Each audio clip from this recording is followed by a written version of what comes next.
Welcome back to the channel guys. তো আজকের ভিডিওটা ফেস ক্যাম ভিডিও তো বটেই, তার সঙ্গে একটু এরকম টাইপের করছি। তার কারণ আজকে একটা ভিডিওতে ছোট্ট একটা আপডেট দেওয়া আছে, সেটা হচ্ছে ভারতের প্রাক্তন ক্যাপ্টেন রোহিত শর্মাকে নিয়ে। তো রোহিত শর্মা আজকে একটা ইনস্টাগ্রামে রহস্যময় ইনস্টাগ্রাম স্টোরি দিয়েছে, যার পর থেকে ফ্যানদের মধ্যে প্রচুর সমালোচনা শুরু হয়েছে। পুরো সোশ্যাল মিডিয়া জুড়ে সমালোচনা চলছে যে রোহিত শর্মা এরকম একটা স্টোরি কেন দিয়েছে। তো সেটা নিয়ে এই ভিডিওতে আলোচনা করব, কী করেছে সেটা তো বলবই, আর কি হতে পারে সেটা নিয়েও আলোচনা করব। তো প্রথমে রোহিত শর্মার স্টোরিটা তোমরা দেখে নাও। রোহিত শর্মা এরকম একটা স্টোরি দিয়েছে যেখানে সে বলেছে নিউ রোল কামিং, তার নিচে আছে লিড ড্যাশ অফ ইন্ডিয়া, তার নিচে ইন্ডিয়ার ফ্ল্যাগ রয়েছে এবং তার নিচে লেখা আছে স্টেজ টিউন, আর তার নিচে একটা লেখা আছে বিগ রিভিল টুমোরো আফটারনুন।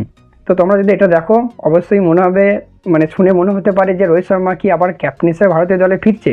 সবারই মনে, মানে ফ্যানদের মনে এরকমটাই একটা প্রশ্ন জেগেছে, বা বলতে পারো যারা রোহিত শর্মার ফ্যান আছে তাদের মনে একটা আশা জেগেছে রোহিত শর্মা কি আবার ভারতের ক্যাপ্টেন হিসেবে ফিরছে। তো যদি আমার মতামত নাও, আমার পার্সোনালি মত যে না, রোহিত শর্মা এরকম কিছু করছে না। কারণ যদি তোমরা এই স্টোরিটা ভালো করে খেয়াল করে দেখো তাহলে দেখতে হবে যে স্টোরিটা সব কিছু লেখা আছে, ঠিক আছে, নিউ রোল, ঠিক আছে, সব লেখা আছে, বিগ রিভিল, সব কিছু লেখা আছে, ঠিক আছে, মেনে নিলাম। কিন্তু যদি তোমরা নিচের ডান দিকটা খেয়াল করো তাহলে দেখতে হবে হ্যাশট্যাগ কোলাব বলে একটা জিনিস কিন্তু লেখা রয়েছে। তো এই হ্যাশট্যাগটা দেখেই তোমরা আন্দাজ করে নিতে পারো যে এটা কি হতে চলেছে বা কী ব্যাপারে হতে চলেছে।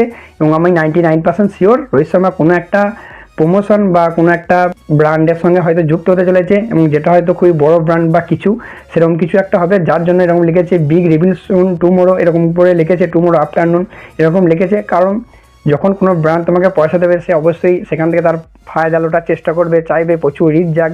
এবং এই সময় সিরিজ চলছে, টি20 সিরিজ চলছে, প্লাস ওয়ার্ল্ড কাপ রয়েছে, লোকে একটু ব্যস্ত থাকবে, এবং সেই কারণেই একটা হাইপ চেষ্টা করার জন্যই আমার মতে যেটা মনে হচ্ছে যে হাইপ চেষ্টা করার জন্যই এরকম একটা পোস্ট করেছে, যাতে সবারই মনে একটা হাইপ থাকবে। সবাই কালকে দুপুরের জন্য অপেক্ষা করে থাকবে যে কখন রোহিত শর্মা এটা পোস্ট করবে, কি হতে চলেছে, কিসের লিড করতে চলেছে। তো ওভারঅল তোমরা বলতে পারো যে এটা একটা কোনো ব্র্যান্ডের জন্যই হতে পারে, বা কোনো একটা ব্র্যান্ডের সাথে কোলাব হতে চলেছে। হ্যাঁ, হতে পারে সেই ব্র্যান্ডটা বা সেই কোলাবটা বড় সড়ো কিছু কোলাব হতে চলেছে, সেই জন্যই লিখেছে বিগ রিভিল সুন। আর যদি এরকম কিছু না হতো তাহলে কিন্তু নিচে হ্যাশট্যাগ কোলাবটা লেখা থাকতো না।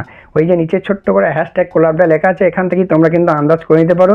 বাকি যারা রোহিত শর্মার ফ্যান রয়েছে, আমি নিজেও রোহিত শর্মার ফ্যান, তার জন্য নয়, অনেক আশা করছিল হয়তো ক্যাপ্টেন হিসেবে ফিরতে পারে ভারতীয় দলে, বাট সত্যি এটাই যে এরকম কিছু কিন্তু হতে পারে না। বাকি তোমরা আন্দাজ করো কি হতে পারে, অবশ্যই কমেন্ট বক্সে জানিও। তো চলো দেখা হচ্ছে পরের ভিডিওতে, বাই।